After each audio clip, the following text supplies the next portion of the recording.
جیسے ہی صبح کی اذان ہوئی تو اماں کی آواز مجھے سنائی دینے لگی، ارے سیما اٹھ جا بیٹے، بہت دیر ہو گئی ہے، نماز پڑھ لے اور پھر تو نے کام کے لیے بھی نکلنا ہے۔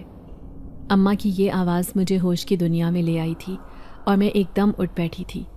حالانکہ مجھے صبح اٹھنے سے بہت کوفت ہوتی تھی، لیکن چونکہ کام پر جانا ضروری تھا اور کام پر جائے بنا چارہ بھی نہیں تھا، اسی لیے اماں کی پہلی آواز پر ہی میں اٹھ جاتی تھی۔ ابھی بھی اٹھ کر فوراً وضو کیا اور نماز کے لیے کھڑی ہو گئی۔ صبح کی نماز مجھے بہت سکون دیتی تھی اور دل میں ایک گہرا اطمینان بھر دیتی تھی۔ یوں لگتا تھا جیسے اس وقت اللہ خاص طور پر میری باتیں سن رہا ہے، مجھے دیکھ رہا ہے، اور اس وقت میں جو مانگتی تھی مجھے پورا ایمان ہوتا تھا کہ وہ میری دعا ضرور قبول کرے گا۔ ابھی بھی میں نے بڑی تسلی سے نماز ادا کرنے کے بعد بڑے خشوع و خضوع سے دعا مانگی اور پھر اٹھ کر اپنے اور اماں کے لیے ناشتہ بنایا۔ ناشتہ کر لینے کے بعد میں منہ اندھیرے ہی کھیتوں کے لیے نکل آئی تھی۔ صبح سویرے کا وقت تھا، ہلکی ہلکی روشنی چاروں طرف پھیل چکی تھی اور ہمیں صبح سویرے ہی کھیتوں کے لیے نکلنا ہوتا تھا کیونکہ زیادہ دوپہر کے وقت کام نہیں ہوتا تھا۔ آج کل ویسے بھی کٹائی کا موسم تھا، اس وجہ سے اب جتنا ہو سکتا تھا صبح کے وقت یہ کام نپٹا لیتے تھے۔ ابھی بھی میں جلدی جلدی قدم اٹھا کر کھیتوں کی طرف بڑھ رہی تھی جب ہی اچانک راستے میں مجھے ایک جگہ پر کچھ لوگوں کی بھیڑ دکھائی دی تھی۔ یہ سب لوگ بھی منہ اندھیرے اپنے اپنے کھیتوں کو نکل جاتے اور صبح صبح کچھ لوگ گندم کی کٹائی کرتے اور کچھ اپنی فصلوں کی بوائی کرتے۔ یہ سب بھی میری ہی طرح مزدور لوگ تھے۔ انہیں وہاں پر کھڑے دیکھ کر میں حیران رہ گئی اور حیرت سے ماجرا پوچھا تو انہوں نے آگے کی طرف اشارہ کیا۔ یہ جگہ گاؤں سے تھوڑی باہر تھی جہاں پر اکثر لوگ کوڑا کرکٹ وغیرہ پھینک دیتے تھے۔ میں حیران ہوئی کہ آخر اس کوڑے میں ایسا کیا ہے جو ان لوگوں نے یہاں پہ رک کر اسے دیکھنا شروع کر دیا ہے۔ لیکن جیسے ہی میں تھوڑا سا آگے بڑھی تو ایک بچے کے رونے کی آواز میرے کانوں سے ٹکرائی۔ میں حیران رہ گئی اور تیزی سے آگے بڑھ کر دیکھا تو ایک بچی سامنے ہی کچرے کے ڈھیر میں پڑی ہوئی تھی اور بے تحاشا رو رہی تھی۔ مکھیاں اس کے اوپر بھن بھنا رہی تھیں، جبکہ وہ سارے مرد کھڑے وہاں پر اسے دیکھ رہے تھے اور آپس میں چہمی گوئیاں کر رہے تھے۔ مجھے ایک دم بہت کوفت ہوئی تھی اور وہاں پر کھڑے ان سارے مردوں پر بے تحاشا غصہ بھی آیا جو آگے بڑھ کر اس بچی کی مدد نہیں کر رہے تھے بلکہ وہاں پر کھڑے تماشا دیکھ رہے تھے۔ میرے دل کو نہ جانے ایک دم کیسی کھینچ پڑی کہ میں نے فوراً آگے بڑھ کر اسے اٹھا لیا۔ وہ بچی ایک چادر میں لپٹی ہوئی تھی۔ سفید رنگ کی وہ چادر اسے اچھی طرح لپیٹی گئی تھی، لیکن شاید ہاتھ پاؤں مارنے کے دوران وہ چادر تھوڑی کھسک گئی تھی اور بچی اب نیم برہنہ تھی۔ میں نے اسے فوراً اٹھا لیا اور ان کی طرف دیکھ کر غصے سے بولی، آپ لوگ یہاں پر کھڑے کھڑے تماشا دیکھ رہے ہیں، آخر اس بچی کو اٹھا کیوں نہیں رہے؟ چھوٹی سی بچی کچرے کے ڈھیر پر پڑی ہے اور بھوک سے بلک رہی ہے، نہ جانے کیسا دل ہے آپ لوگوں کا۔ میں غصے سے انہیں کہتی ہوئی اس بچی کو اٹھا کر الٹے پیروں گھر واپس لوٹ آئی، جہاں پر اماں مجھے بے وقت دیکھ کر پریشان ہو گئی اور کہنے لگیں، کیا ہوا سیما، تو اس وقت واپس کیوں آئی ہے اور یہ بچی کون ہے؟ اماں کی حیرت کے جواب میں نے انہیں سارا ماجرا کہہ سنایا۔ اسے سن کر وہ بھی بہت پریشان ہوئیں اور کہنے لگیں، نہ جانے کون اسے کچرے میں پھینک گیا ہے، آخر ایسی کیا مجبوری تھی جو اس بچی کو کچرے میں ڈال دیا؟ یہ تو بہت چھوٹی بچی ہے، شاید 2 یا 3 دن کی ہوگی۔ اماں نے اندازے سے مجھے کہا تو میں بھی اس بچی کو دیکھ کر رہ گئی۔ وہ بچی بہت پیاری تھی اور دیکھنے میں بہت معصوم تھی۔ میں نے جب اسے گود میں بھرا تھا تو وہ ایک دم چپ کر گئی تھی اور اس کے چپ ہونے سے مجھے یوں محسوس ہوا جیسے اس نے میری گود میں مامتا محسوس کی ہے، اور یہ بات مجھے اپنے آپ میں بہت مطمئن سی کر گئی تھی۔ تبھی میں نے اس بچی کو اپنے ساتھ لگائے ہوئے گھر واپسی کا سفر کاٹا تھا، اور اب اماں نے اسے دیکھ کر فوراً سے نہلانے کا سوچا اور پھر کہنے لگیں، تم تب تک اس کے لیے دودھ کا بندوبست کرو، میں اسے نہلا کر لاتی ہوں۔ اماں نے فوراً اس بچی کو نہلا کر اسے گھر سے ہی ایک صاف ستھری چادر میں لپیٹ دیا اور کہنے لگیں، سیما تم اسے دودھ پلاؤ، تب تک میں مولوی صاحب کے گھر سے ہو کر آتی ہوں اور انہیں اس بچی کے بارے میں بتاتی ہوں۔ کیا پتہ کسی کی گمشدہ بچی کی رپورٹ مولوی صاحب تک پہنچی ہو، اور اگر اس کے ماں باپ مل جائیں تو سونے پہ سہاگا ہے۔ اماں نے مجھے کہا تو میں نے سر ہلا دیا، کیونکہ واقعی وہ اتنی چھوٹی بچی تھی کہ اس کا اس کی ماں کے پاس ہونا بہت ضروری تھا۔ اسی لیے میں نے اسے دودھ پلا کر سلا دیا۔ وہ بڑی پرسکون اور گہری نیند سو رہی تھی۔ آج میری کام سے چھٹی ہو گئی تھی۔ لیکن مجھے اس بات کا کوئی افسوس نہیں تھا، کیونکہ میرے لیے اس بچی کی خیر خبر اور اس کی صحت اور سلامتی زیادہ ضروری تھی، جس کو میں اپنی ذمہ داری پر گھر اٹھا کر لے آئی تھی۔ یوں تو آج مجھے دھیاڑی نہیں ملنی تھی، اور یہ ایک مزدور کے لیے بہت بڑی پریشانی کی بات ہوتی ہے، لیکن میں پھر بھی مطمئن تھی، کیونکہ میرے پاس اس بچی کی صورت میں ایک ذمہ داری تھی۔ تبھی اماں کچھ دیر کے بعد واپس آ گئیں اور کہنے لگیں، مولوی صاحب تک تو ابھی کسی بھی بچی کی گمشدگی کی اطلاع نہیں آئی، لیکن پھر بھی میں نے مولوی صاحب سے کہہ دیا ہے کہ وہ مسجد میں اعلان کروا دیں اور ارد گرد کی مساجد میں بھی اعلان کروا دیں، تاکہ پتہ چل جائے کہ اگر اس بچی کے والدین ارد گرد ہی کہیں موجود ہیں تو وہ آ کر اسے لے جائیں۔ اماں نے مجھے بتایا تو میں سر ہلا کر رہ گئی اور کہا، اماں آپ ایسا کریں، تب تک اس بچی کے 2-3 کپڑے لے آئیں، یا پھر گھر سے ہی کوئی کپڑا نکال کر سلائی کر دیں۔ جب تک کہ یہ ہمارے پاس ہے، ہمیں اس کی ذمہ داری اچھے طریقے سے نبھانی ہوگی۔ یہ نہ ہو کہ کل کلاں کو ہم اس ذمہ داری کی وجہ سے اللہ کے سامنے جواب دہ ہوں۔ میں نے اماں سے کہا تو اماں سر ہلا کر رہ گئی اور کہنے لگی کہ بالکل ٹھیک کہہ رہی ہے، لیکن تم اب کام پر نہیں جاؤ گی کیا؟ اماں نے مجھ سے پوچھا تو میں نے کہا، اماں پہلے ہی بہت وقت ضائع ہو گیا ہے، تو اب جانے کا فائدہ؟ آپ کو پتہ ہے ٹھیکیدار کتنی مشکل سے آدھی دھیاڑی دے گا، اس لیے اب کل ہی جاؤں گی۔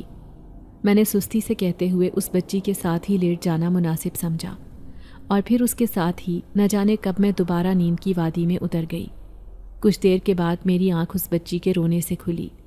اسے شاید دوبارہ بھوک لگی تھی، اسی لیے میں اٹھ کر جلدی سے اس کے لیے دودھ لے کر آئی اور چمچ کے ساتھ اسے پلانا شروع کیا۔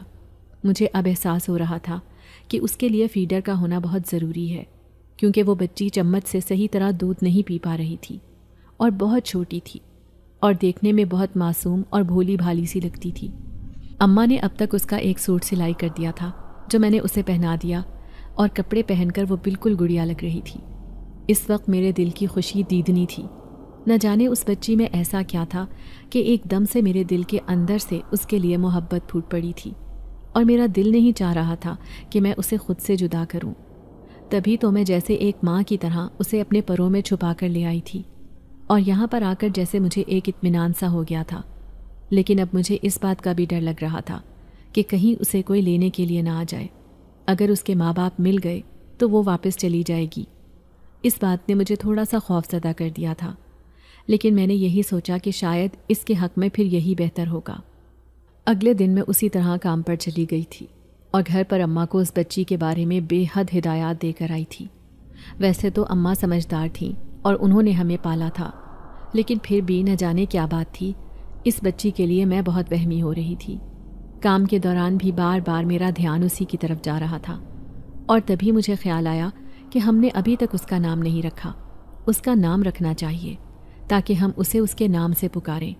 اور گھر آتے ہی میں نے سب سے پہلے اماں سے اس کے بارے میں پوچھا تو اماں کہنے لگیں، صبح سے کچھ بے چین سی تھی، پھر میں نے اس کے پیٹ پر مالش کی اور اسے نہلا کر سلا دیا، تو اب وہ ٹھیک ہے، کھیل رہی ہے، جاؤ اندر دیکھ لو، تمہاری دونوں بہنیں اس کے ساتھ لگی ہوئی ہیں۔ اماں نے جب مجھے بتایا تو میں خود بھی جیسے بے چین سی ہو کر اس کے پاس چلی آئی اور اسے دیکھنے لگی، تو وہ مجھے دیکھ کر پہچان کے ہنسنے لگی تھی۔ اس کی معصوم مسکراہٹ پر میں فدا ہوتے ہوئے اسے ایک دم گود میں بھر گئی اور پیار کرنے لگی۔ تبھی میرے دل میں خیال آیا تو میں نے اماں سے کہا، اماں ہمیں اس کا کوئی اچھا سا نام رکھنا چاہیے تاکہ ہم اسے اس کے نام سے بلائیں۔ میری بات سن کر اماں بھی کہنے لگیں، ہاں میں بھی یہی سوچ رہی تھی کہ نہ جانے اس بچی کا نام کیا ہے، لیکن اب ہمیں اپنی سہولت کے حساب سے اس کا نام رکھ لینا چاہیے۔ اور تبھی ہم سب نے مشورے کے بعد اس کا نام شیزہ رکھا تھا۔ شیزہ ہم سب کو بہت پسند تھا، اور یوں شیزہ ہماری زندگی میں ہمارے گھر کا ایک اہم حصہ بن گئی تھی۔ کافی دنوں تک اماں مولوی صاحب کے گھر کے چکر کاٹتی رہیں، لیکن مولوی صاحب کا یہی کہنا تھا کہ کسی نے بھی آ کر بچی کی گمشدگی کے بارے میں سوال نہیں کیا، اور نہ ہی آس پاس کے گاؤں سے کسی بچی کی گمشدگی کی کوئی اطلاع ملی ہے۔ اب نہ جانے یہ بچی کہاں سے آئی ہے، کون لے کر آیا ہے، کس نے اسے کچرے پر پھینکا، کچھ پتہ نہیں۔ یہ بات اب گاؤں کے لیے ایک معمہ بن گئی تھی، لیکن مجھے اب اس بات کا اطمینان تھا کہ شیزہ کے ماں باپ نہیں ملے تو اب وہ ہمارے گھر میں ہی رہے گی اور ہمارے ساتھ ہی پلے گی۔ شیزہ بہت پیاری بچی تھی، اس کی بڑی بڑی گہری آنکھیں بہت معصوم اور خوبصورت تھیں، اور اکثر یوں محسوس ہوتا تھا جیسے اس کی آنکھوں میں کچھ انکہے سے راز ہیں جو الگ ہی کہانیاں بیان کرتے ہیں۔ میں ان کو دیکھ کر ایک دم سے ڈوب سی جاتی تھی اور مجھے ایک دم کچھ عجیب سا احساس ہوتا تھا۔ کبھی کبھی لگتا تھا کہ شیزا کسی کہانی کا کوئی کردار ہے، یا کسی جادوئی کہانی کا کوئی ایسا کردار جو اپنی دنیا سے بچھڑ کر یہاں پر آ گئی ہے۔ لیکن پھر میں اپنے خیالات کو جھٹک دیتی کہ یہ میرا وہم ہے۔ شیزا میں کوئی بھی ایسی جادوئی چیز محسوس نہیں ہوئی تھی سوائے اس کی آنکھوں کے۔ شیزا کے بال بھی بہت گھنے اور بڑے تھے، جبکہ اماں نے 7ویں دن اس کے بال کٹوا دیے تھے۔ ان کا کہنا تھا کہ یہ بال اتروا دینا ضروری ہوتا ہے اور سنت ہے۔ اماں کی بات میں سمجھتی تھی اور پھر اس کے بعد شیزا کا خاص طور پر خیال رکھنے لگی، کیونکہ میں چاہتی تھی کہ اس کے بال جلدی جلدی اگ جائیں اور وہ پہلے کی طرح ہی لگنے لگے۔ شیزا میرے ساتھ بہت زیادہ اٹیچ ہو چکی تھی۔ وہ ہر وقت مجھے ڈھونڈتی۔ میں کام پر جاتی تو مجھے بھی اس کی فکر لگی رہتی۔ یوں لگتا تھا جیسے وہ میرے ہی وجود کا حصہ ہے۔ ہم دونوں میں ایک ماں بیٹی جیسی محبت پیدا ہو گئی تھی، جسے اماں بھی بخوبی دیکھ رہی تھی۔ تبھی ایک دن مجھے ٹوکنے لگی اور کہنے لگی، سیما، تو کنواری بچی ہے، تیرا اس بچی کے ساتھ اتنا دل لگانا اچھی بات نہیں ہے۔ کل کلاں کو تیری شادی ہوگی تو تیرے سسرال والے کیا خیال کریں گے؟ اپنا کچھ سوچ اور اس بچی کو ایک بچی سمجھ کر ہی پیار کر، جیسے تیری بہنیں اور میں کرتے ہیں۔ اس کے اوپر اتنی جان نچھاور نہ کر کہ لوگ تیرے بارے میں غلط گمان کرنے لگ جائیں۔ اماں کی بات کو میں نے چٹکیوں میں اڑا دیا اور یہی کہا، اماں نہ جانے کیا بات ہے، شیزا کی طرف میرا دل کھینچا جاتا ہے، اور میں جب جب اسے دیکھتی ہوں تو اس کی معصوم آنکھوں پر اور معصوم صورت پر مجھے بے حد پیار آتا ہے۔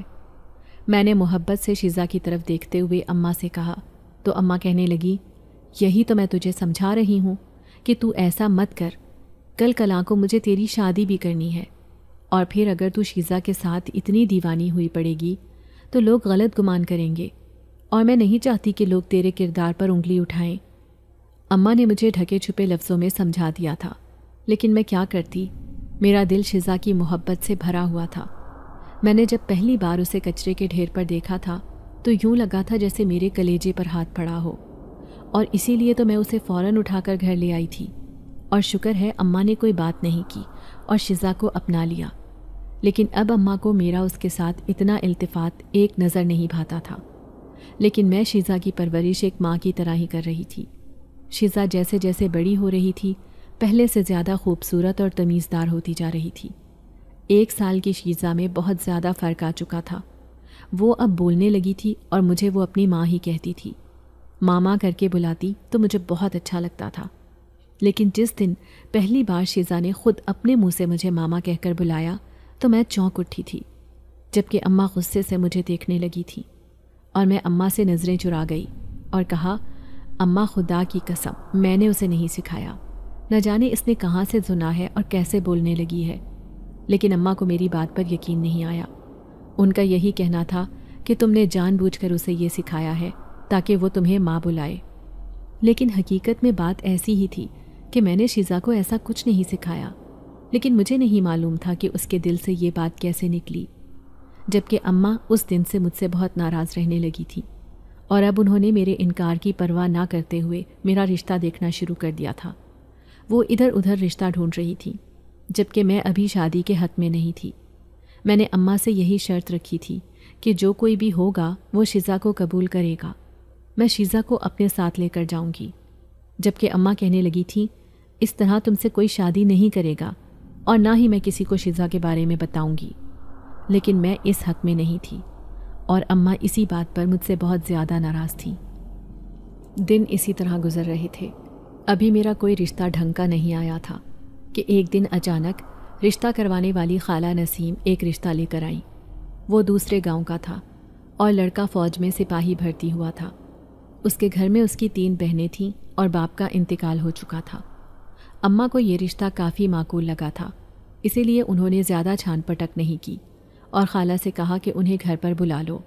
خالہ کو بھی اس بات سے امید ہو گئی کہ شاید یہ رشتہ طے ہو جائے گا، اور جمعے کے دن ہی انہوں نے اس لڑکے کی فیملی کو گھر پر بلا لیا۔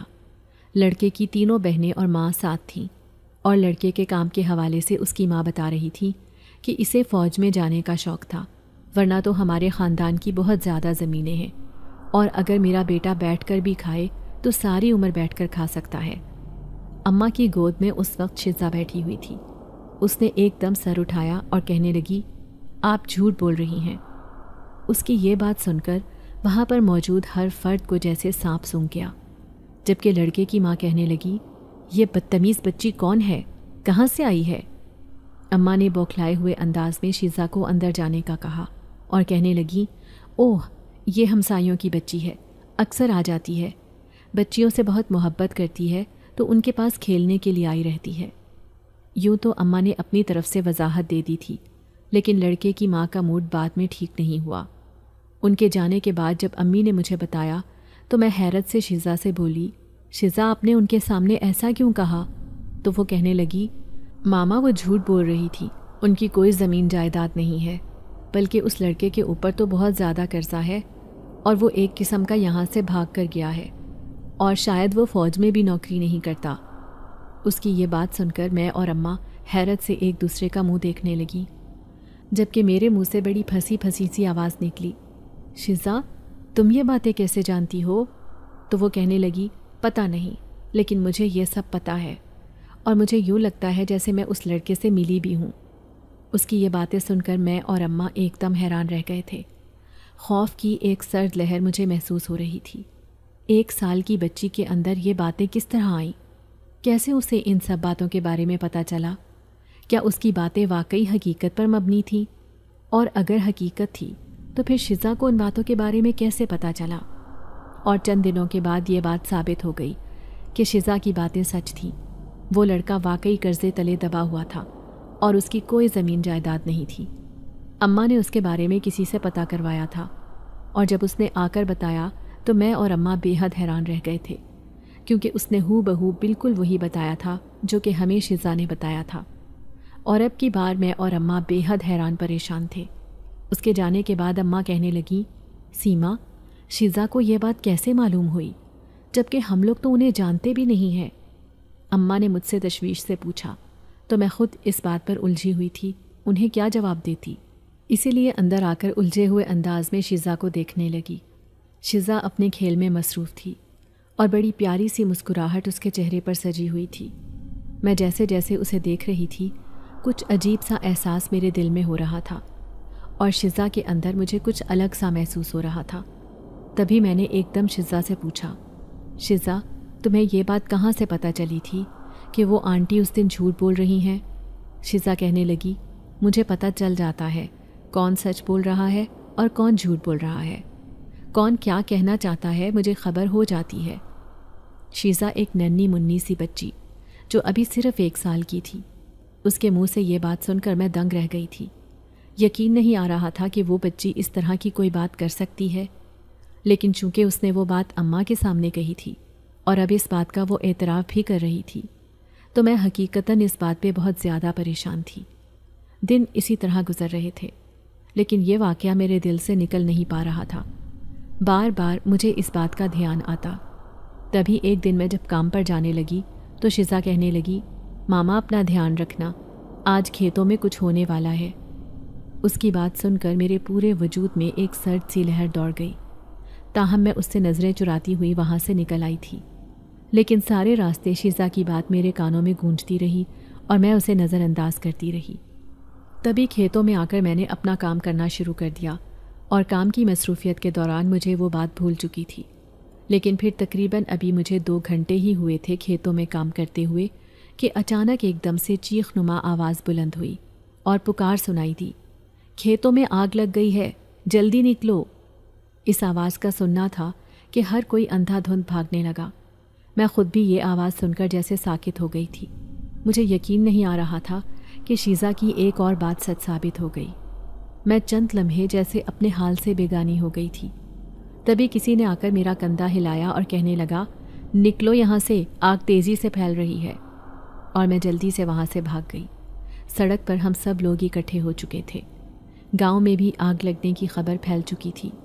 لوگ بالٹی اور ڈبے وغیرہ اٹھا کر لا رہے تھے اور پانی سے آگ بجھانے کی کوشش کر رہے تھے، لیکن اس آگ نے کھڑے کھڑے ہی ساری فصل کو راکھ بنا دیا تھا، اور ٹھیکیدار کے علاوہ ہم سب بھی یہ سب دیکھتے رہ گئے تھے۔ یقین نہیں آ رہا تھا کہ ہماری محنت اس طرح راکھ بن جائے گی۔ ہر ایک کے چہرے پر ملال تھا، ہر آنکھ دکھی تھی، ہر دل کے اندر اس وقت اداسی تھی، اور میں اس وقت صرف شزا کے بارے میں سوچ رہی تھی کہ آخر شزا کو اس بارے میں کیسے پتہ چلا، آخر وہ یہ سب چیزیں کیسے جانتی ہے، شزا کا تعلق کہاں سے ہے، کون ہے وہ؟ یہ سوال میرے اندر سر اٹھانے لگا تھا، اور اب مجھے اس کا جواب جاننے کی بے حد بے چینی تھی۔ تبھی اماں بھی پریشان حال لیے مجھے وہاں پر دکھائی دی، اور جب انہوں نے مجھے صحیح سلامت دیکھا تو بے ساختہ مجھ سے لپٹ کر رونے لگی، کہنے لگی، سیما، جب گھر پر یہ خبر ملی کہ تو آگ کی لپیٹ میں آ رہی ہے، میں فوراً بھاگی چلی آئی۔ کیسی ہے تو؟ تجھے کوئی نقصان تو نہیں ہوا؟ کچھ چوٹ تو نہیں آئی ہے؟ اماں نے مجھ سے پوچھا تو میں نے سر ہلا دیا اور کہا، نہیں اماں، میں بالکل ٹھیک ہوں۔ شزا کہاں ہے؟ میرے پوچھنے پر اماں کہنے لگی کہ وہ چھوٹی بہنوں کے ساتھ کھیل رہی ہے۔ میں مطمئن سی ہو گئی اور تبھی اماں کے ساتھ گھر کی طرف آنے لگی، جبکہ اس وقت میرے دماغ میں شزا کے متعلق مختلف خیالات چل رہے تھے۔ اماں کہنے لگی، کیا بات ہے، تو کچھ سوچ رہی ہے؟ جبکہ میں نے انہیں کہا کہ اماں، شزا میں کچھ الگ ہے، وہ کبھی کبھار کچھ ایسی باتیں کر جاتی ہے جو اس کی عمر کے بچے نہیں جانتے یا جن کے بارے میں انہیں خبر نہیں ہوتی۔ آج بھی صبح جب میں گھر سے نکلنے لگی تو اس نے مجھے کہا تھا کہ اپنا خیال رکھنا، آج کچھ برا ہونے والا ہے، اور دیکھو کھیتوں میں آگ لگ گئی۔ مجھے سمجھ نہیں آ رہی کہ آخر اسے یہ سب کچھ کیسے پتہ چلتا ہے۔ میں نے الجھے سے انداز میں کہا تو میری توقع کے عین مطابق اماں بھی حیران رہ گئی اور قدرے پریشان ہو کر کہنے لگی، سیما، کہیں شزا کسی اور دنیا سے تعلق تو نہیں رکھتی؟ اس کے اندر کی پراسرار حرکات اور اس کی وہ عجیب سی پراسرار شخصیت اکثر کسی جادوئی دنیا سے تعلق رکھنے کو ظاہر کرتی ہے، لیکن میں ہمیشہ اسے نظر انداز کرتی رہی، صرف یہی سوچ کر کہ وہ تو ایک بچی ہے۔ لیکن اب تیری باتیں سن کر مجھے اندازہ ہو رہا ہے کہ اس کے اندر کوئی اور پراسرار حرکتیں ضرور ہیں، اس کی شخصیت میں کچھ ایسا ہے جو ہٹ کر ہے۔ اماں نے بھی سوچتے ہوئے کہا تو میں اس بار اماں کی تردید نہیں کر سکی اور نہ ہی شزا کی سائیڈ لے سکی، کیونکہ مجھے اماں کی باتیں سچ لگ رہی تھیں۔ شزا میں واقعی کچھ ایسا تھا جو عام انسانوں سے ہٹ کر تھا۔ آخر وہ کیا تھا؟ اس کا جواب تو نہ جانے کب ملتا، لیکن ابھی تو میں جب گھر آئی تو شزا مجھے دیکھ کر چونک گئی اور اس کی آنکھوں میں ایک عجیب سی چمک دکھائی دی تھی، جیسے وہ مجھے صحیح سلامت وہاں پر دیکھ کر خوش ہو گئی ہو۔ تبھی نہ جانے میرے دل میں کیا خیال آیا کہ میں نے اس سے کہا، شزا، تمہیں کھیتوں میں آگ لگنے کے بارے میں پتہ چل گیا تھا؟ تو وہ کہنے لگی، مجھے پتہ چل گیا تھا، اسی لیے تو میں نے صبح آپ سے کہا تھا۔ اس کی بات نے میری ریڑھ کی ہڈی میں سنسناہٹ دوڑا دی۔ تبھی میں نے اس سے پوچھا، شزا، کیا تمہیں پتہ ہے کہ وہ آگ کیوں لگی تھی اور کس نے لگائی تھی؟ میری بات سن کر اس نے جھٹ زور زور سے ہاں میں سر ہلایا اور کہنے لگی، وہ ٹھیکیدار وہاں پر سگریٹ پی رہا تھا اور اس نے سگریٹ پی کر ایسے ہی اچھال دی، سگریٹ کی چنگاری نے فصل کو پکڑ لیا اور پھر آگ پھیلتی گئی۔ شزا کی بات نے مجھے چونکا دیا تھا، کیونکہ وہ جو کہہ رہی تھی سچ ہی کہہ رہی تھی۔ ٹھیکیدار واقعی سگریٹ پیتا ہے، اور اکثر اسے اس بات پر چودھری سے ڈانٹ پڑتی تھی کہ وہ فصلوں کے قریب ہوتا ہے تو کہیں کوئی نقصان نہ ہو جائے، اور اب یہ نقصان ہو گیا تھا، اور مجھے پوری امید تھی کہ ٹھیکیدار کو اس کی بھرپائی کرنی پڑے گی۔ لیکن اب ان حالات میں مجھے شزا کا ان سب باتوں کا علم ہونا بہت عجیب لگ رہا تھا، اور تبھی میں نے اماں سے کہا کہ اماں، آپ مولوی صاحب سے جا کر شزا کے بارے میں پتہ کریں اور اسے دم کروائیں۔ اس طرح اتنی بڑی بڑی باتیں کرنا ابھی اس کے لیے صحیح نہیں ہے۔ یہ چھوٹی سی بچی ہے، اسے اپنے کھیل کود کی طرف دھیان دینا چاہیے۔ اگر یہ اس طرح کی باتوں میں ملوث ہو جائے گی تو کیا خاک آگے بڑھے گی؟ اور ویسے بھی اس کی یہ باتیں مجھے بہت خوفزدہ کر دیتی ہیں۔ میں نے اماں سے کہا تو وہ خود بھی کسی سوچ میں گم تھیں، اسی لیے میری بات پر سر ہلا دیا، اور اگلے دن میں جب کھیتوں میں کام پر آئی تو وہاں پر جلی ہوئی فصل کو دیکھ کر عجیب طرح سے دل دکھ رہا تھا۔ ٹھیکیدار سے اپنی اجرت مانگی تو اس نے ہاتھ جھاڑ کر دکھا دیا اور کہنے لگا کہ ابھی کام نہیں ہے، اب جب کام ہوگا تبھی بلایا جائے گا اور اکٹھی اجرت مل جائے گی۔ ٹھیکیدار کی ہم نے بہت منتیں کی اور گاؤں کے لوگوں نے اسے بہت باتیں سنائیں، لیکن اس پر کوئی اثر نہیں ہوا۔ چاروں نہ چار ہمیں کام کے لیے کہیں اور پتہ کرنا پڑا، اور پھر سڑک کے کافی آگے جا کر اینٹوں کے بھٹے میں کام مل گیا۔ وہاں پر میرے ساتھ گاؤں کی کچھ اور عورتیں بھی کام پر لگ گئی تھیں۔ میرا مسئلہ یہ تھا کہ مجھے کام کے علاوہ سکون نہیں تھا، کیونکہ گھر میری ہی تنخواہ سے چلتا تھا، اور اگر میں کام پر نہ جاتی تو گھر کیسے چلتا؟ ابا کا تو ایک عرصہ پہلے انتقال ہو چکا تھا، اور تب سے یہ ذمہ داری میں نے ہی اٹھائی ہوئی تھی اور اب تک نبھاتی چلی آ رہی تھی۔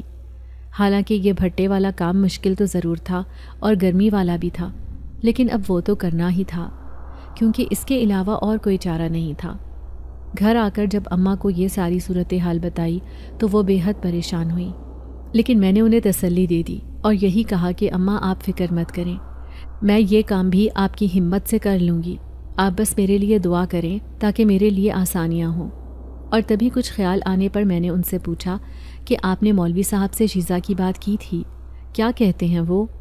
میری بات سن کر اماں نے نظریں چرا سی لی تھیں اور وہ کہنے لگی، ہاں میں گئی تھی مولوی صاحب کی طرف، وہ دم کریں گے، یہ ٹھیک ہو جائے گی۔ اماں نے جیسے مجھے تسلی دینے کی خاطر جھوٹ بول دیا، لیکن میری گہری نظروں سے وہ جھوٹ چھپا نہیں رہ سکا۔ اسی لیے میں نے اماں سے پوچھا، اماں سچ سچ بتاؤ کیا کہا ہے مولوی صاحب نے؟ تمہاری آنکھوں سے تو کچھ اور محسوس ہو رہا ہے۔ جبکہ میری بات سن کر اماں جیسے ساکت رہ گئی ہوں اور پھر کہنے لگیں، مولوی صاحب نے بتایا ہے کہ شیزہ کا تعلق جنات سے ہے اور یہ ایک جن زادی ہے، تبھی اسے بہت ساری باتوں کی خبر پہلے سے ہو جاتی ہے اور یہ تمہارے ساتھ ہونے والے حادثے کے بارے میں جان جاتی ہے۔ اماں نے مجھے بتایا تو میں ایک دم حیران پریشان رہ گئی تھی اور اماں سے آہستہ آواز میں پوچھا، جن زادی؟ شیزہ ایک جن زادی ہے؟ میرے بے یقینی سے کہنے پہ اماں نے ہاں میں سر ہلا دیا۔ اب اس کا حل کیا ہے؟ اب ہم کیا کریں گے؟ میں نے اماں سے پوچھا تو وہ کہنے لگیں، مولوی صاحب نے کہا ہے کہ وہ ہمیں نقصان نہیں پہنچائے گی، باقی ابھی کچھ دن اسے یہیں پر رہنے دیتے ہیں، پھر دیکھتے ہیں۔ اماں کی بات پر میں نے کچھ کہنا ہی چاہا تھا کہ تبھی مجھے شیزہ کی آواز سنائی دی۔ وہ بھاگی بھاگی میرے پاس آئی اور مجھے سلام کہہ کر قریب ہی بیٹھ کر کھیلنے لگی، جبکہ میں گاہے بگاہے اس کے چہرے کی طرف نظر ڈال دیتی۔ اس کا چہرہ بالکل سادہ تھا، بے ریا اور ہر جھوٹ سے پاک۔ تو اس کا مطلب ہے کہ جو کچھ وہ کہتی ہے یہ سچ ہے اور اس میں کوئی جھوٹ نہیں ہے۔ لیکن شیزہ ایک جنزادی تھی، یہ بات ایک اٹل حقیقت تھی، اور مجھے سمجھ نہیں آ رہی تھی کہ اب میں کیا کروں۔ بے بسی تھی۔ شیزہ مجھے ہمیشہ بہت پیاری تھی اور اپنے دل کا ٹکڑا معلوم ہوتی تھی، لیکن اب اس کے بارے میں جان کر ایک خوف سا مجھے محسوس ہو رہا تھا، اور نہ جانے کیوں لگ رہا تھا کہ شیزہ یہاں کسی وجہ سے آئی ہوگی۔ آخر اس کے ماں باپ نے اسے کیوں وہاں پر پھینک دیا؟ اور یوں ہی ایک دن میں نے اس سے سوال کر لیا، شیزہ کیا تم اپنے اصل کے بارے میں جانتی ہو؟ کیا تمہیں پتہ ہے کہ تم کون ہو؟ میں نے شیزہ سے پوچھا تو وہ جو کھیل میں مگن تھی کہنے لگی، ہاں ماما میں جانتی ہوں میں کون ہوں، جانتی ہوں میں آپ سے مختلف ہوں، اسی لیے آپ کو میری طرف سے بے چینی لگی رہتی ہے، آپ مجھ سے خوفزدہ رہتی ہیں، حالانکہ میں آپ کو کوئی نقصان نہیں پہنچا سکتی۔ میں آپ سے محبت کرتی ہوں، جس طرح آپ مجھے وہاں اس کچرے کے ڈھیر سے اٹھا کر لائی تھی، میں سوچ بھی نہیں سکتی تھی کہ کوئی مجھے اتنی محبت دے کر پالے گا، لیکن آپ نے کر دکھایا۔ شیزہ کی باتیں میرے وجود کو سرد کرتی جا رہی تھی۔ مجھے تو معلوم ہی نہیں تھا کہ شیزہ اس بارے میں بھی جانتی ہے کہ میں اسے کچرے کے ڈھیر سے اٹھا کر لائی تھی۔ میں حیرت سے ساکت اس کا چہرہ دیکھ رہی تھی اور سوچ رہی تھی نہ جانے شیزہ کے دل میں کیا کچھ چھپا ہوا ہے اور اسے کس کس بات کی خبر ہے۔ تاہم اماں نے مولوی صاحب سے شیزہ کے بارے میں تفصیلاً بات کی تھی، اور مولوی صاحب کا یہی کہنا تھا کہ شیزہ ایک بے ضرر بچی ہے، وہ آپ لوگوں کو کوئی نقصان نہیں پہنچائے گی، لیکن حقیقت یہی ہے کہ وہ ایک جنزادی ہے۔ اب نہ جانے جنات نے اسے کیوں وہاں پر پھینک دیا تھا، آخر اس کے پیچھے ان کی کیا مصلحت تھی، اس بارے میں تو کچھ نہیں کہا جا سکتا، لیکن اتنا ضرور معلوم ہے کہ وہ بچی آپ لوگوں کو کوئی نقصان نہیں پہنچائے گی۔ مولوی صاحب کے اطمینان دلانے پر بھی اماں مطمئن نہیں تھی، اب بار بار مجھے اسی بات پر قائل کرنے کی کوشش کر رہی تھی کہ میں شیزہ کو یہاں سے بھیج دوں اور اسے کسی دارالامان یا یتیم خانے میں چھوڑ آؤں، جبکہ میرا دل ایسا کرنے کو مان نہیں رہا تھا اور میں مسلسل اماں کو انکار کر رہی تھی۔ اسی بات پر اماں آج کل مجھ سے ناراض تھی اور مجھ سے بات بھی نہیں کر رہی تھی۔ حالانکہ میں نے انہیں منانے کی بہت کوشش کی لیکن وہ نہیں مانی۔ ان کا یہی کہنا تھا کہ شزا کو یہاں سے بھیج دو، میں تمہاری شادی کر لوں تو ہم سکون سے رہیں۔ لیکن میں جانتی تھی کہ یہ سب کچھ کرنا اتنا آسان کام نہیں ہے۔ شزا اب اس گھر سے نہیں جائے گی اور نہ ہی میں اسے نکال سکتی ہوں۔ اگر شزا چاہے تو اپنی مرضی سے کہیں چلی جائے، لیکن میں اسے اس گھر سے نہیں نکال سکتی۔ مجھے چونکہ کام پر جانا ضروری ہوتا تھا ورنہ دھیاڑی نہیں ملتی تھی، اسی لیے آج صبح بھی کام پر نکلنے کے لیے تیار ہو گئی۔ جب اچانک ہی شزا نے مجھے کہا کہ وہ بھی میرے ساتھ جانا چاہتی ہے، میں اسے اپنے ساتھ لے کر نہیں جانا چاہتی تھی، لیکن پھر اماں کا خیال کر کے میں اسے اپنے ساتھ لے آئی، کیونکہ اماں اسے دیکھ کر اپنا بلڈ پریشر ہائی کر رہی تھی اور مجھے اس بات پر بہت زیادہ کوفت ہو رہی تھی۔ وہاں اینٹوں کے بھٹے پر آنے کے بعد میں نے شزا کو ایک طرف بٹھا دیا اور اسے سختی سے تاکید کی کہ یہاں سے ہلنا نہیں ہے، اور خود کام میں مصروف ہو گئی۔ تھوڑی دیر کے بعد میں شزا کو بھی نظر ڈال لیتی تھی۔ وہ چکنی مٹی کے ساتھ کھیل رہی تھی اور بہت خوش نظر آ رہی تھی۔ تبھی اچانک ایک دم سے شزا کی زوردار آواز آئی، ماما پیچھے ہٹ جاؤ۔ اس کی یہ آواز سن کر میرے حواس کھو سے گئے تھے، اور جب تک میں پیچھے ہٹتی تب تک کچھ اینٹیں میرے اوپر آ کر گریں اور میں ہوش و خرد سے بے گانہ ہو گئی۔ اور پھر جب مجھے ہوش آیا تو میں ایک ہسپتال میں موجود تھی، حیران نظروں سے دیکھ رہی تھی، اور وہاں پر مجھے سوائے شزا کے اور کوئی بھی دکھائی نہیں دیا۔ میں نے حیرت سے اسے دیکھا اور کہا، شزا مجھے کیا ہوا ہے؟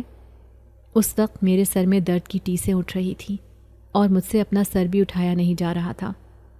تبھی شزا کہنے لگی، ماما آپ کے اوپر اینٹیں گر گئی تھی اور آپ بے ہوش ہو گئی تھی، تبھی ہم آپ کو لے کر ہسپتال آ گئے۔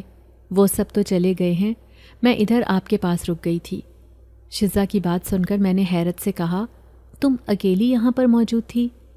میری حیرت کے جواب میں اس نے سر ہلا دیا، جبکہ مجھے ان سب پر بے انتہا غصہ آیا۔ وہ شزا کو یہاں اکیلا چھوڑ کر کیوں چلے گئے تھے؟ کیا انہیں اندازہ نہیں تھا کہ وہ اس وقت 1.5 برس کی بچی تھی؟ لیکن میں نے شزا کو محبت سے اپنے قریب بلایا اور اس کے ہاتھ کو تھام لیا اور کہا، شکریہ شزا، تم نے مجھے بچانے کی کوشش کی تھی، لیکن شاید یہ میری قسمت میں لکھا تھا۔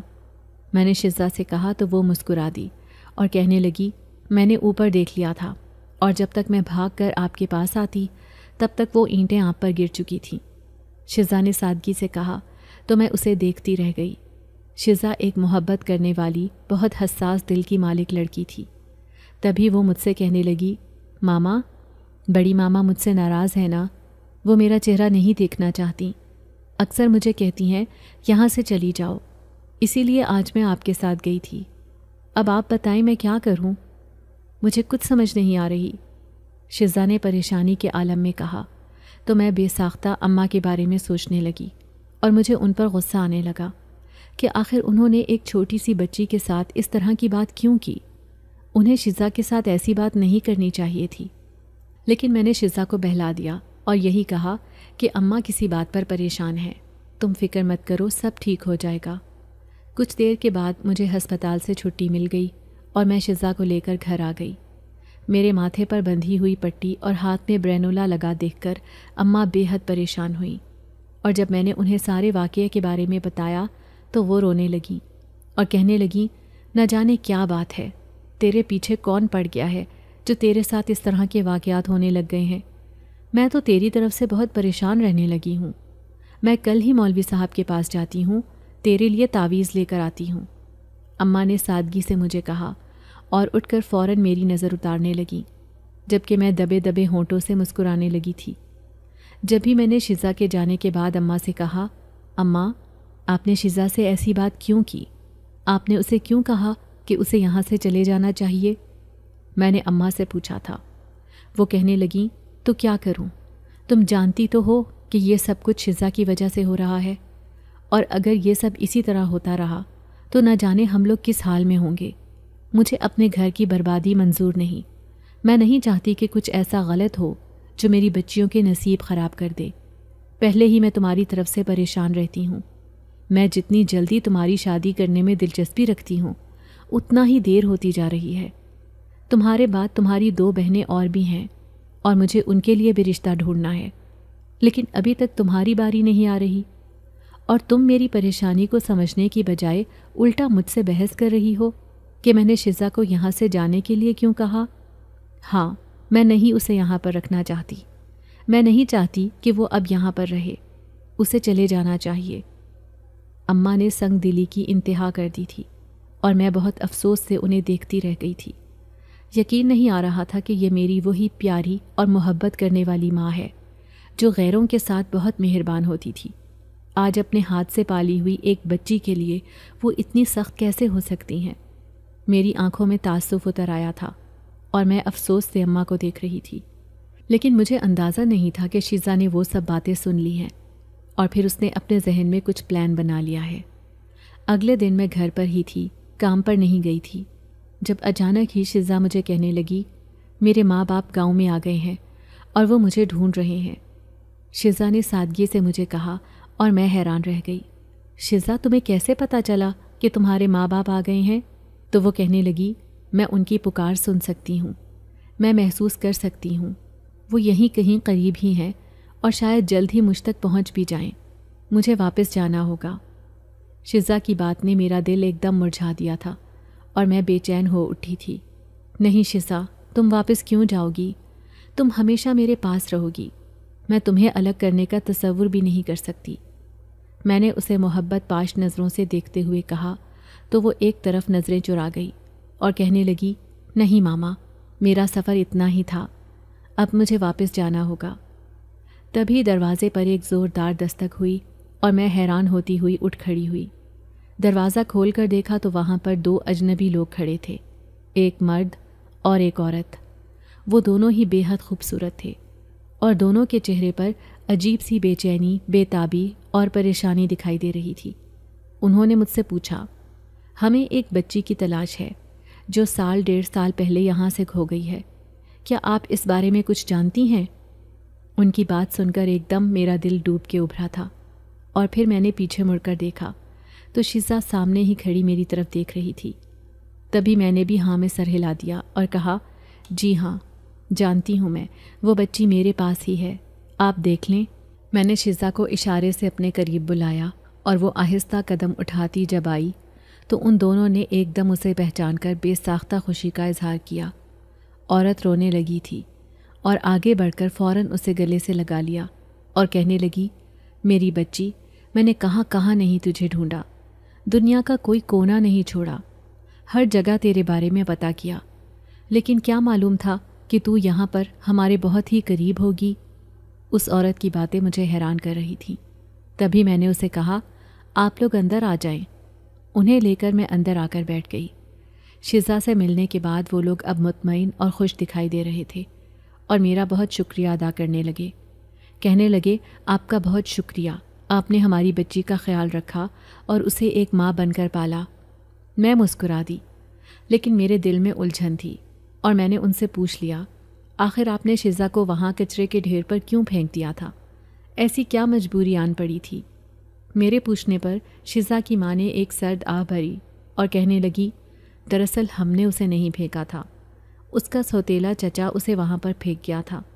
اسے یہ گمان ہوا تھا کہ ہم اپنی ساری جائیداد شیزا کے نام پر لگا دیں گے اور اسے ایک پھوٹی کوڑی نہیں ملے گی، اسی لیے اس نے جان بوجھ کر شیزا کو وہاں پھینک دیا تھا۔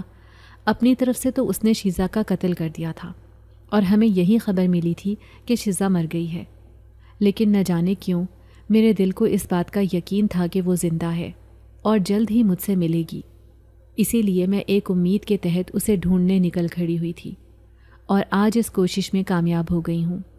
اس عورت کی باتیں میرے لیے بہت حیران کن تھیں، میں سوچ بھی نہیں سکتی تھی کہ جنات میں بھی ایسا کچھ ہوتا ہوگا۔ تبھی شیزا ان کے ساتھ چلی گئی۔ جاتے وقت وہ بہت اداس تھی، حیرت انگیز طور پر اماں بھی بے حد اداس تھیں اور اسے اپنے ساتھ لگا کر کتنی دیر روتی رہیں۔ میں خود بھی شیزا کے ساتھ لگ کر نم آنکھوں کے ساتھ اسے رخصت کرنے لگی، تاہم میں اسے تاکید کرنا نہیں بھولی شیزا جلدی یہاں پر آنا اور چکر لگاتی رہنا، مجھے بھول مت جانا۔ شیزا کو روتی ہوئی آواز میں نے تاکید کی تو وہ خاموشی سے سر ہلا کر وہاں سے چلی گئی۔ اس کے جانے کے بعد گھر میں ایک دم سے اداسی اتر آئی تھی اور مجھے یوں لگ رہا تھا جیسے میرے جسم کا ایک اہم حصہ کھو گیا ہے۔ میں سارے گھر میں بولائی بولائی سی پھرتی تھی۔ اماں بھی آج کل اداس تھیں اور بات بات میں شیزا کا ذکر لے کر بیٹھ جاتی تھیں۔ شیزا کے کھلونے، اس کے کپڑے، اس کے جوتے اور اس کی دوسری کئی چیزیں یوں ہی گھر میں پڑی ہوئی تھیں اور میں انہیں دیکھ کر روتی رہتی تھی۔ بہت دنوں کے بعد کہیں جا کر آہستہ آہستہ قرار آیا تھا اور اب میں نے خود کو بے انتہا مصروف کر لیا تھا۔ صبح کے وقت میں بھٹے پر کام کرتی اور شام کے وقت میں نے چودھری کے طبیلے کا کام سنبھال لیا تھا۔ گھر پر آج کل بالکل خاموشی ہوتی تھی اور میرا گھر لوٹنے کو دل ہی نہیں چاہتا تھا۔ جب ہی ایک دن اچانک مجھے شیزا کی طرف سے خط ملا، جسے پا کر میں بے حد خوش تھی۔ اس میں لکھا تھا، ماما، یہاں پر آنے کے بعد میں آپ کو بہت زیادہ یاد کرتی ہوں۔ ایک ایک لمحہ آپ کی یاد کے ساتھ گزر رہا ہے۔ آپ کے ساتھ گزارا ہوا وقت مجھے بہت یاد آتا ہے، لیکن میں سمجھتی ہوں کہ یہی ہمارے حق میں بہتر ہے، کیونکہ میں ایک جن زادی ہوں اور میں جنات کی دنیا میں ہی رہ سکتی ہوں۔ انسانوں کی اس بستی میں میرا کوئی کام نہیں۔ میں نے جتنا بھی عرصہ آپ کے ساتھ گزارا، آپ کو بہت اچھا انسان پایا۔ آپ نے مجھ سے بہت محبت رکھی۔ میں آپ کو کچھ بھیج رہی ہوں۔ یہ میری ماما کی طرف سے آپ کے لیے تحفہ ہے اور ان کی محبت ہے۔ اسے قبول کر لیجئے گا۔ اپنا خیال رکھیے گا۔ میں جلد آپ سے ملنے آؤں گی، شیزا۔ اس کے خط نے مجھے جیسے نئی زندگی دے دی تھی۔ خط کے ساتھ ایک بڑا سا لفافہ بھی تھا جس میں بہت سارے قیمتی تحفے تھے اور اس کے علاوہ ایک بڑی رقم موجود تھی۔ میں سمجھ گئی تھی۔ شیزا چونکہ ہمارے گھر کے حالات کے بارے میں جانتی تھی اور جس طرح میں محنت کرتی تھی اسے سب معلوم تھا، اسی لیے اس نے یہ رقم میری آسانی کے لیے بھیجی تھی۔ اس کی محبت پر میری آنکھوں سے آنسو نکل آئے اور مجھے اس بات کا اطمینان ہو گیا کہ میں نے محبت کے بدلے میں محبت ہی پائی تھی، اور شیزا بھی وہاں جا کر مجھے اتنا ہی یاد کرتی ہے جتنا میں اسے کرتی ہوں۔